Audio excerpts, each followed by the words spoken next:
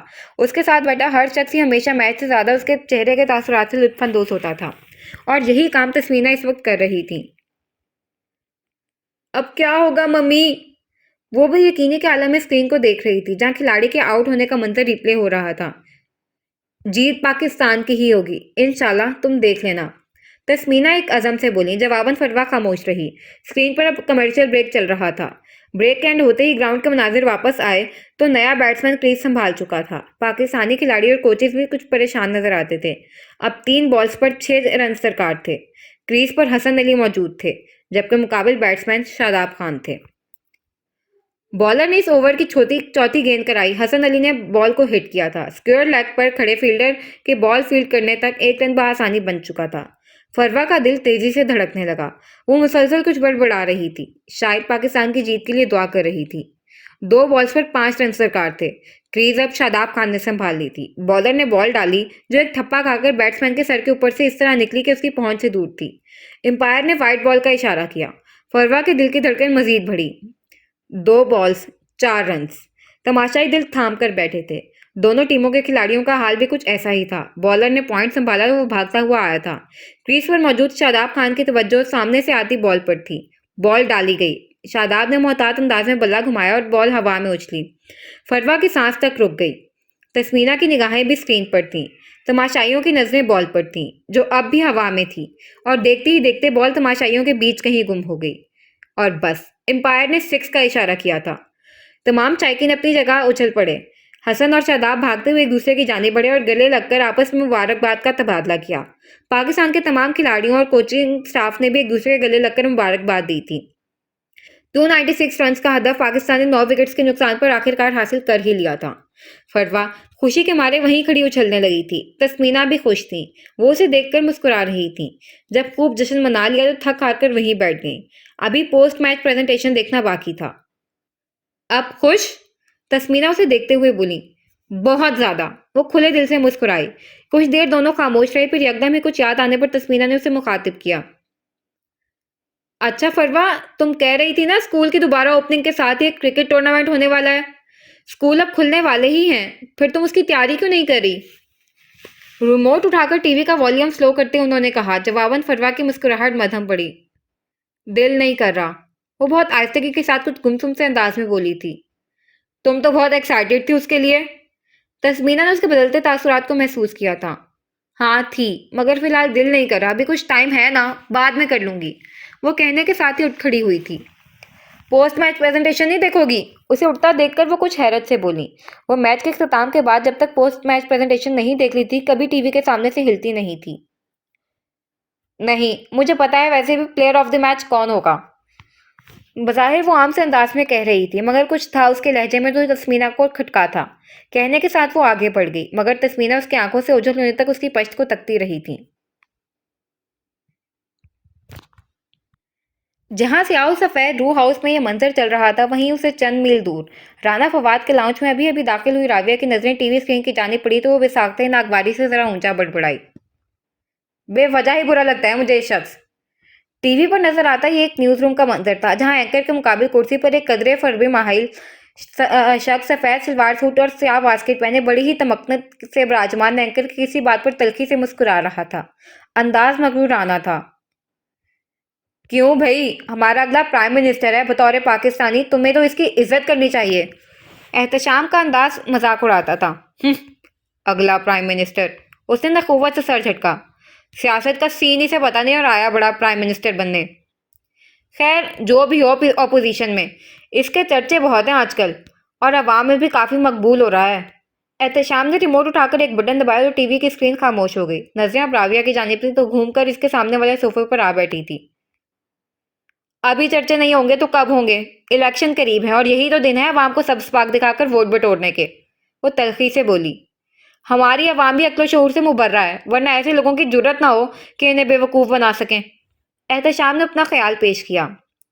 جس قوم کے لوگوں کی زندگی میں بنیادی ضروریات کا فقدان ہو وہاں عقل و شعور کیسے پروان چڑھے گی؟ احتشام، ہمیں دیگر مسائل میں اس قدر الجھا دیا گیا ہے کہ ان تمام مسائل کی طرف ہمارا دھیان ہی نہیں جاتا۔ راویہ نے تعصب سے کہا۔ بات تو ٹھیک ہے تمہاری، جہاں آبادی کی اکثریت کے پاس پیٹ بھرنے کے لیے 2 وقت کی روٹی نہ ہو، وہاں لوگ ایسے مسیحا کی مانند ہی لگیں گے جو کسی بھی طرح ان کی ضروریات زندگی کو پورا کرنے کا خواب انہیں دکھائیں گے، چاہے وہ خواب تعبیروں سے کوسوں دور ہو۔ احتشام نے تائیدی انداز میں سر ہلایا۔ جواباً راویہ کسی گہری سوچ میں خاموش رہی۔ چند لمحے احتشام اسے دیکھتا رہا، پھر توجہ دوبارہ ٹی وی کی جانب مبذول کر دی، جہاں اس کی نظر بے ساختہ ہی نیچے کی جانب ابھرتی شہ سرخی پر پڑی تھی۔ اپوزیشن لیڈر سلطان شہباز کا ملکی حالات پر اظہار خیال۔ اس کے بعد مزید چند الفاظ ابھرے تھے، مگر اس نے پڑھے بغیر بے دلی سے اسکرین گل کر دی۔ آپ کے وہ دونوں ہی کسی گہری سوچ میں گم دکھائی دیتے تھے۔